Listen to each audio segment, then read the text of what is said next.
8 class वाले बच्चे के लिए पुनः स्वागत है। इस कारणवश वीडियो रुक गया था। पुनः हम वृंदा चैप्टर पर विचार करते हैं। जैसा कि आपको मालूम कि वृंदा एक अभागिन लड़की है जिसकी पहली माता ये संसार छोड़कर चली गई और वह नई अम्मा की डांट डपट के साथ लालन पालन हो रही है। तो वृंदा की जो माँ थी उसकी स्वभाव विचित्र थी और उनका व्यवहार बिल्कुल अच्छा नहीं था। वह बात बात में वृंदा को डांट डपट करती थी, उसके साथ हमेशा गाली गलौज मारपीट कर देती थी, जिससे कि वृंदा में लापरवाही होती थी।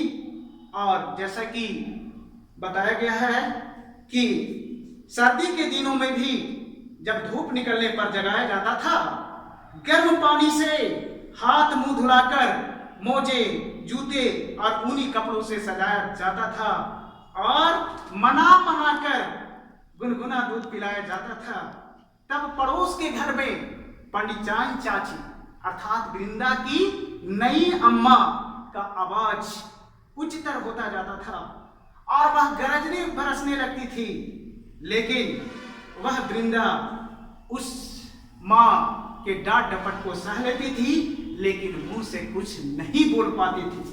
तो प्यारे बच्चों, वृंदा की माँ को स्वभाव को अच्छा नहीं कहा जा सकता है, लेकिन लेखिका महादेवी वर्मा उस वृंदा की बाल सखी थी और वह देखती है कि छत पर जाकर घर की कथा समझने का प्रयास करती, तब मुझे मैली धोती लपेटे हुए वृंदा ही आंगन में चौके तक फिरकिनी सी नाचती फिरती थी।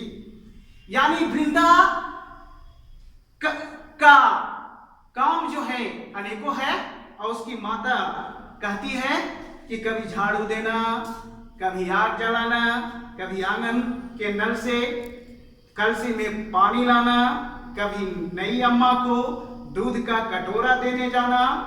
तो ये सब मुझे बाजीगर के तमाशे जैसा लगता। लेखिका महादेवी वर्मा कहती है कि वृंदा का ये सब काम करना जैसे लगता था मानो कि ये बाजीगर के तमाशे हैं। लेकिन वृंदा वह हर काम को कर लेती है, लेकिन काम करने के बावजूद भी वह नई अम्मा से डांट सुनती ही रहती है। एक बार मैंने पूछा, लेखिका महादेवी वर्मा पूछती है कि क्या वृंदा तुम्हारी जो नई अम्मा अर्थात मेरे लिए पंडिताई चाची तुम्हारी मां की तरह नहीं है? तब वृंदा कहती है, मां ने मेरी बात का अर्थ कितना समझा तो पता नहीं। उनके संक्षिप्त है वृंदा की समस्या का समाधान हो सका और न मेरी उलझन सुलझ पाई। यानी वृंदा की समस्या का कोई समाधान नहीं था, लेकिन लेखिका महादेवी वर्मा को उलझन बढ़ती जाती है। वह नई अम्मा की हरकते को देखकर वह खुद परेशान होती है और वृंदा की उस परेशानी का सामना होने से बचाना चाहती है, लेकिन बच नहीं पाती है। वृंदा लेखिका से कुछ बड़ी होगी, परंतु उनका नाटापन देखकर ऐसा लगता था कि मानो किसी से ऊपर दबाकर उसे कुछ छोटा कर दिया है। लेकिन वृंदा ने अपने ज्ञान कोश में कुछ कण मुझे दिए, तब मैंने समझ लिया कि अम्मा को ईश्वर बुला देता है। अम्मा का मतलब माँ होती है। वह तारा बनकर ऊपर से बच्चों को देखती रहती है। कहने का भाव यह है बच्चों कि वृंदा की माँ इस संसार छोड़कर चली गई है, वह नई अम्मा के यहाँ रहती है और वृंदा समझदार है। मेरी बुद्धि सहज की पराजय स्वीकार करना नहीं जानती, इसी से मैंने सोच कर कहा। लेखिका महादेवी वर्मा वृंदा को कहती है कि नई अम्मा को पुरानी अम्मा क्यों नहीं कहती। यानी लेखिका महादेवी वर्मा ने अपनी बाल सहेली, बचपन की सहेली वृंदा से कहती है कि बताओ तुम नई अम्मा जो है उसे पुरानी अम्मा क्यों नहीं कहती है भाई? फिर भी नई रहेगी न डांटेगी। तुम उसे अपनी माता के समान समझो ना। कभी न तुम्हें डांटेगी पुरानी अम्मा कहना। लेकिन वृंदा को मेरा उपाय जचा नहीं। लेखिका महादेवी वर्मा अपनी सहेली को समझाती है, लेकिन वृंदा को यह उपाय जचा नहीं। क्यों भाई? क्योंकि वह तो अपनी पुरानी अम्मा को खुली पालकी में लेट कर जाते, अर्थात जब वह मर गई थी तो वह वृंदा देखी सुनी थी। वह खुली पालकी में लेट कर जाते और नई को यानी नई माता को बंद पालकी में बैठ कर आते देख चुकी। अतः किसी को भी पदच्युत करना उसके लिए कठिन था। लेकिन वृंदा इस बात को समझती है कि यह मेरे लिए सौतेली माता है। नई अम्मा पुरानी अम्मा का दर्जा नहीं ले सकती है। वृंदा के अपराध तो मेरे लिए अज्ञात थे। वृंदा का अपराध मेरे लिए ज्ञात था, लेकिन पंडितान चाची के न्यायालय में मिलने वाले दंड के सब रूपों से मैं परिचित थी। वह वृंदा को अनेक दंड दिया करती थी। जैसे दोपहर में, गर्मी की दोपहर में मैंने वृंदा को आंगन की जलती धरती पर बार बार पैर उठाते और रखते हुए घंटों खड़ा देखा। चौके के खंभे से दिन भर बंधा पाया और भूख से मुरझाए मुख के साथ पहरे नई अम्मा और खटोले में सोते मोहन पर पंखा झलते देखा था। उसे अपराध का ही नहीं, अपराध का अभाव का भी दंड सहना पड़ता था।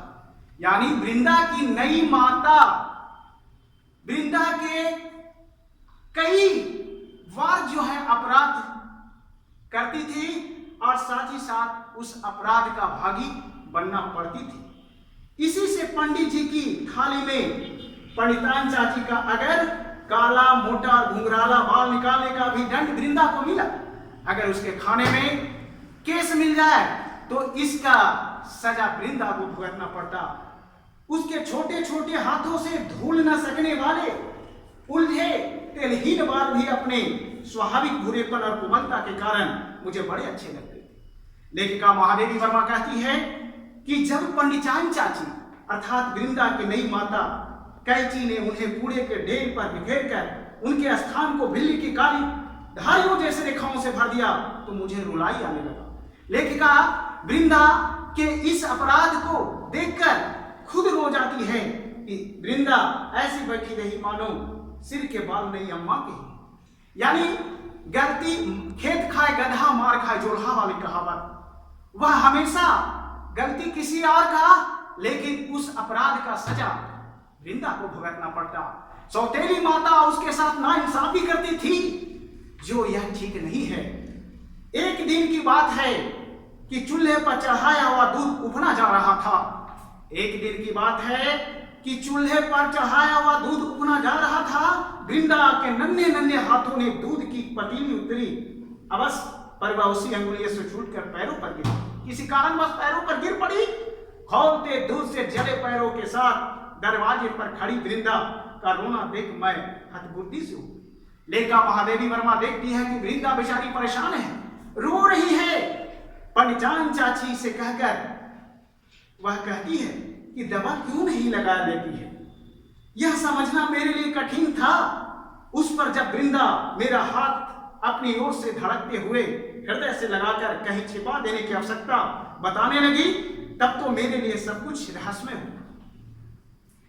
उसे मैं अपने घर में खींच लाई। लेखिका महादेवी वर्मा की स्वभाव कोमल होने के कारण अपनी सहेली को खींचकर बाहर लाती है। खींच कर लाई पर ऊपर के खंड में मां के पास ले जा सके, लेकिन मां से मिलना उसे जरूरी था। अब सोचना है कि आखिर ये इसे कितना देर हम रखेंगे। तो लेकिन वृंदा डर रही है कि आज सौतेली माता मुझे और दंड सुनाएगी और इस तरह न छिपने का स्थान खो सके। इतने में दीवारें लांघकर आने वाले पंडितान चाची के उग्र स्वर ने भय से हमारी दिशाएं रुकी। इतने देर में वृंदा की सौतेली माता आ ही जाती है और वह डांट डपट करना शुरू कर देती है। लेकिन वृंदा हड़बड़ाहट से लेखिका साथ में है, दोनों कोठरी में जा घुसी और उस कोठरी में जा घुसी जिसमें गाय के लिए वाली घास भरी जाती थी। मुझे तो घास की पत्तियां भी चुभ रही थी। सुकुमार होने के कारण लेखिका महादेवी वर्मा को वह पत्तियां चुभ रही थी कांटे की तरह, लेकिन कोठरी का अंधकार भी कष्ट दे रहा था। लेकिन वृंदा अपने जले पैरों को घास में छिपाए, यानी भय के चलते, और दोनों ठंडे हाथ से मेरा हाथ दबाए ऐसे बैठी थी मानो कि घास का चुभता हुआ ढेर रेशमी का बिछौना लग रहा है। ऐसा मालूम हो रहा था कि वह कष्ट में भी वह घास में छिपाए हुए वह अपनी मां के भय से आतुर थे, और वह रेशमी का बिछौना मालूम पड़ रहा था जो कि वह घास की पत्तियां चुभ रही थी, कष्ट दे रही थी, लेकिन उससे भी कष्ट जो है उसकी मां की कड़वी बातें लगती थी। इस कारण से बेचारी वृंदा अपने मां के भय से उस अंधेर कोठरी में जा घुसी ताकि मेरी मां मुझे डांट ना सके। लेकिन शायद सो गई थी, क्योंकि जब घास निकालने के लिए आया तो गोपी उस अभूतपूर्व दृश्य की घोषणा करने के लिए कोलाहल मचाने लगा। लेकिन गोपी जब आया कि अरे मेरी कोठरी में कौन है, तब मैंने आंखें मलते पूछा कि क्या सवेरा हो गया। यानी दोनों बच्चे जो हैं उस अंधेर कोठरी से बाहर निकलते हैं और मां ने वृंदा के पैरों पर तिल का तेल और चूने का पानी लगाकर जब अपने विशेष संदास बहा के साथ उसे घर भिजवा दिया।